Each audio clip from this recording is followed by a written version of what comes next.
ꯁꯤꯁꯤꯄꯨꯔꯗꯒꯤ ꯃꯣꯔꯦꯗ ꯗ꯭ꯌꯨꯇꯤ ꯇꯧꯔꯒ ꯂꯩꯕ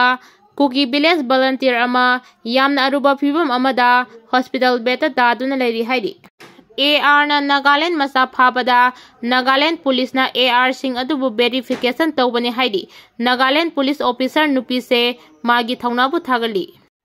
ꯃꯤꯌꯥꯝꯒꯤ ꯑꯣꯏꯕ ꯑꯄꯨꯟꯕ ꯐꯤꯔꯦꯞ ꯑꯃꯗ ꯄꯨꯟꯅ ꯂꯦꯞꯃꯤꯟꯅꯕ ꯉꯝꯗꯕꯅ ꯏꯔꯥꯡ ꯑꯁꯤ ꯂꯣꯏꯁꯤꯟꯕ ꯉꯝꯗꯕꯅꯤ ꯍꯥꯏꯅ ꯃꯍꯦꯁ꯭ꯋꯔ ꯊꯧꯅꯥꯎꯖꯝꯅ ꯐꯣꯡꯗꯣꯔꯛꯂꯤ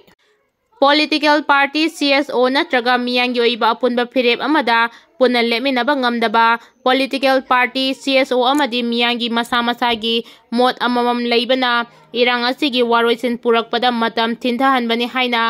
ꯑꯥꯔ.ꯄꯤ.ꯑꯥꯏ ꯑꯊꯋꯥꯂꯤꯒꯤ ꯅꯦꯁꯅꯦꯜ ꯁꯦꯀ꯭ꯔꯦꯇꯔꯤꯁꯨ ꯑꯣꯏꯔꯤꯕ ꯃꯅꯤꯄꯨꯔ ꯁ꯭ꯇꯦꯠ ꯌꯨꯅꯤꯠꯀꯤ ꯄ꯭ꯔꯁꯤꯗꯦꯟꯠ ꯃꯍꯦꯁ꯭ꯋꯔ ꯊꯧꯅꯥꯎꯖꯝꯅ ꯐꯣꯡꯗꯣꯔꯛꯂꯤ ꯃꯣꯏꯔꯥꯡꯀꯝꯄꯨ ꯁꯣꯁꯤꯌꯦꯜ ꯏꯀꯣꯅꯣꯃꯤꯅ ꯁꯤꯜꯂꯒ ꯃꯣꯏꯔꯥꯡꯀꯝꯄꯨꯗ ꯂꯩꯕ ꯄꯨꯔꯤꯕꯤꯄꯨꯔꯥꯕꯥ ꯂꯥꯏꯕꯨꯡ ꯀꯝꯃ꯭ꯌꯨꯅꯤꯇꯤ ꯍꯣꯜꯗ ꯄꯥꯡꯊꯣꯛꯈꯤꯕ ꯃꯤꯌꯥꯝ ꯇꯤꯟꯕ ꯃꯤꯐꯝꯗ ꯆꯤꯐ ꯒꯦꯁꯠ ꯑꯣꯏꯅ ꯁꯔꯨꯛ ꯌꯥꯗꯨꯅ ꯋꯥꯐꯝ ꯑꯁꯤ ꯃꯍꯥꯛꯅ ꯐꯣꯡꯗꯣꯛꯈꯤꯕꯅꯤ ꯃꯤꯐꯝ ꯑꯗꯨꯗ ꯃꯍꯦꯁ꯭ꯋꯔ ꯊꯧꯅꯥꯎꯖꯝꯅ ꯃꯈꯥ ꯇꯥꯅ ꯍꯥꯏ ꯃꯅꯤꯄꯨꯔꯗ ꯍꯧꯖꯤꯛ ꯊꯣꯛꯂꯤꯕ ꯏꯔꯥꯡ ꯑꯁꯤ ꯆꯍꯤ 2 ꯐꯥꯖꯤꯜꯂꯛꯀꯗꯕ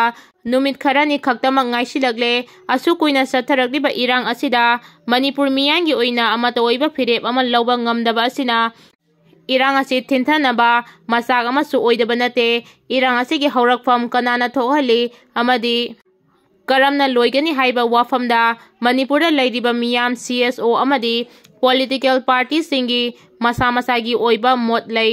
ꯃꯁꯤ ꯄꯨꯝꯅꯃꯛ ꯑꯁꯤ ꯅꯥꯀꯜꯗ ꯊꯝꯂꯒ ꯃꯅꯤꯄꯨꯔ ꯑꯄꯨꯟꯕꯒꯤ ꯑꯣꯏꯅ ꯌꯦꯡꯕ ꯑꯃꯗꯤ ꯏꯔꯥꯡ ꯑꯁꯤꯒꯤ ꯋꯥꯔꯣꯏꯁꯤꯟ ꯄꯨꯔꯛꯁꯤ ꯍꯥꯏꯔꯒꯗꯤ ꯃꯁꯥ ꯃꯁꯥꯒꯤ ꯑꯣꯏꯕ ꯋꯥꯈꯜꯂꯣꯟ ꯇꯣꯉꯥꯟꯅ ꯊꯝꯂꯒ ꯑꯄꯨꯟꯕꯒꯤ ꯐꯤꯔꯦꯞ ꯑꯃ ꯂꯧꯔꯕ ꯃꯇꯝꯗ ꯏꯔꯥꯡ ꯑꯁꯤ ꯍꯥꯟꯅ ꯂꯣꯏꯔꯝꯕ ꯌꯥꯔꯕ ꯏꯔꯥꯡꯅꯤ ꯑꯗꯨꯕꯨ ꯃꯁꯤ ꯉꯝꯗꯕꯗꯒꯤ ꯁꯦꯟꯇꯔꯅꯁꯨ ꯃꯤꯌꯥꯝ ꯑꯁꯤ ꯃꯣꯠ ꯃꯥꯟꯅꯗꯦ ꯈꯪꯕꯗꯒꯤ ꯈꯨꯗꯣꯡꯆꯥꯕ ꯂꯧꯔꯒ ꯏꯔꯥꯡ ꯑꯁꯤ ꯉꯁꯤ ꯐꯥꯎꯕ ꯂꯣꯏꯁꯤꯟꯗꯅ ꯊꯝꯕꯅꯤ ꯍꯥꯏꯈꯤ ꯃꯍꯥꯛꯅ ꯃꯈꯥ ꯇꯥꯅ ꯍꯥꯏ ꯍꯧꯖꯤꯛꯀꯤ ꯏꯔꯥꯡ ꯑꯁꯤꯗ ꯃꯤꯇꯩꯁꯤꯡꯒꯤ ꯂꯨꯔꯕ ꯂꯥꯏꯐꯝꯁꯤꯡ ꯑꯣꯏꯔꯤꯕ ꯊꯥꯡꯖꯤꯡ ꯀꯧꯕ꯭ꯔꯨꯅꯆꯤꯡꯕ ꯆꯤꯡ ꯀꯥꯕꯗ ꯀꯨꯀꯤꯁꯤꯡꯅ ꯌꯥꯔꯣꯏ ꯍꯥꯏꯅ ꯊꯤꯡꯂꯛꯂꯤꯕ ꯑꯁꯤ ꯏꯁꯥꯒꯤ ꯌꯨꯝꯗ ꯑꯩ ꯏꯁꯥ ꯆꯪꯕ ꯌꯥꯔꯣꯏ ꯍꯥꯏꯅ ꯊꯤꯡꯂꯛꯄꯒ ꯆꯞ ꯃꯥꯟꯅꯩ ꯃꯁꯤꯗ ꯀꯨꯀꯤꯁꯤꯡꯗ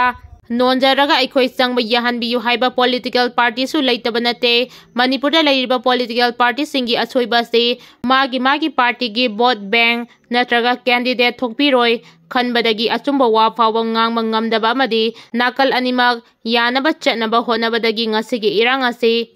ꯁꯥꯡꯊꯕꯅꯤ ꯍꯥꯏꯕꯗꯁꯨ ꯍꯥꯏꯃꯟꯕ ꯊꯣꯛꯂꯣꯏ ꯍꯥꯏꯈꯤ ꯃꯤꯌꯥꯏ ꯆꯠꯂꯕꯤ ꯃꯧ ꯅꯍꯥ ꯑꯃ ꯊꯧꯔꯤ ꯌꯥꯜꯂꯒ ꯁꯤꯔꯝꯂꯦ ꯉꯁꯤ ꯅꯨꯡꯊꯤꯜ ꯄꯨꯡ 1 ꯇꯥꯕ ꯃꯇꯝꯗ ꯁꯒꯣꯜꯕꯟ ꯕꯤꯖꯥꯏ ꯒꯣꯕꯤꯟꯗꯗ ꯃꯁꯥꯒꯤ ꯆꯍꯤ 52 ꯁꯨꯔꯕꯤ ꯃꯌꯥꯏ ꯆꯠꯂꯕꯤ ꯃꯧ ꯑꯃ ꯃꯁꯥꯒꯤ ꯃꯌꯨꯝꯗ ꯊꯧꯔꯤ ꯌꯥꯟꯗꯨꯅ ꯁꯤꯔꯝꯂꯦ ꯍꯥꯏꯔꯤ ꯂꯩꯈꯤꯗ꯭ꯔꯕꯤ ꯅꯨꯄꯤ ꯑꯗꯨꯒꯤ ꯃꯃꯤꯡ ꯅꯣꯡꯊꯣꯝꯕꯝ ꯅꯤꯉꯣꯜ ꯑꯥꯔ.ꯀꯦ. ꯑꯣꯡꯕꯤ ꯂꯛꯈꯤꯕꯥꯏ ꯃꯄꯨꯔꯣꯏꯕ ꯑꯥꯔ.ꯀꯦ.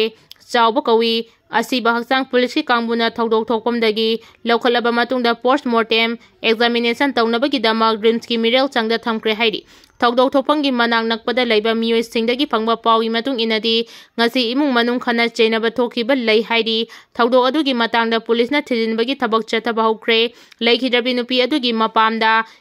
ꯏꯝꯐꯥꯜ ꯏꯁ ꯗꯤꯁꯇ꯭ꯔꯤꯛꯀꯤ ꯄꯣꯔꯣꯝꯄꯥꯠ ꯄꯨꯂꯤꯁ ꯁ꯭ꯇꯦꯁꯟꯒꯤ ꯃꯅꯨꯡ ꯆꯟꯕ ꯈꯨꯔꯥꯏ ꯂꯝꯂꯣꯡ ꯕꯖꯥꯔ ꯄꯨꯊꯤꯕ ꯂꯩꯀꯥꯏꯗꯒꯤꯅꯤ ꯍꯥꯏꯔꯤ ꯌꯦꯜꯍꯧꯃꯤ ꯌꯦꯛꯁꯂꯥꯏ ꯂꯩꯕ ꯐꯨꯔꯨꯞ 25ꯒꯤ ꯃꯤꯡ ꯍꯛꯄ ꯏꯟꯗꯤꯖꯤꯅꯁ ꯄꯤꯂꯔ ꯉꯁꯤ ꯁꯑꯣꯝꯕꯨꯡ ꯀꯕꯨꯏ ꯈꯨꯟꯖꯥꯎꯗ ꯈꯤꯟꯈ꯭ꯔꯦ ꯑꯩꯈꯣꯏꯒꯤ ꯌꯦꯜꯍꯧꯃꯤ ꯐꯨꯔꯨꯞꯄꯨ ꯀꯟꯖꯅꯕ ꯐꯦꯗꯔꯦꯁꯟ ꯑꯣꯐ ꯍꯥꯎꯃꯤꯅ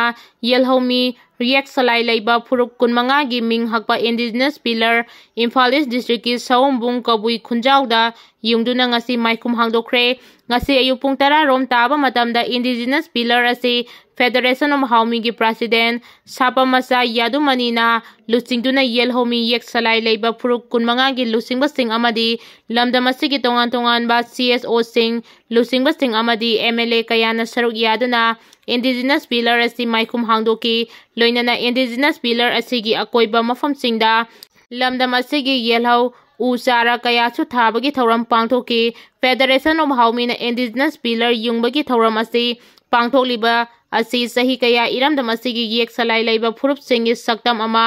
ꯅꯤꯡꯊꯤꯅ ꯈꯤꯜꯂꯒ ꯊꯝꯂꯒ ꯇꯨꯡꯒꯤ ꯃꯤꯔꯣꯜꯁꯤꯡꯗꯁꯨ ꯃꯌꯦꯛ ꯁꯦꯡꯅ ꯈꯪꯍꯟꯅꯕ ꯂꯣꯏꯅꯅ ꯑꯩꯈꯣꯏ ꯑꯃꯠꯇ ꯑꯣꯏꯕꯒꯤ ꯑꯄꯨꯟꯕ ꯁꯛꯇꯝ ꯑꯗꯨ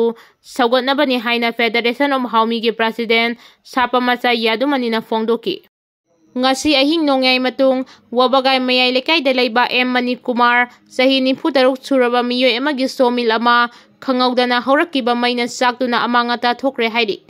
lamgi wahauda yum dukan amade pillar thugairubadagi irang thokre Thobal district ki Khangabok assembly constituency ki manung chana laiba arong thong makhongda lamgi wahauda yum dukan amade nongna saba haurakpa yumgi pillar sing miyam hauraktuna thugaibadagi irang thokre police na irang adu bul laksinaba honabada tear gas kapkre ngasi ayu anganbada haurakiba irang aduda miyam hauraktuna waikhom somen elais tayai chai yankhai humdoi rom suraba miyoi amagi yum dukan amadi nongna saba haurakpa yumgi pillar sing miyamna thugaikibani hairiba irang adu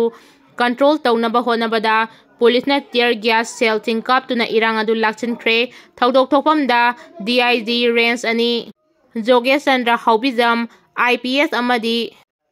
SP Thobal Sibananda Churbesu laktuna yengsinki DC Thobal gi office da maike ani gi marakta wari sanana ba honari hairi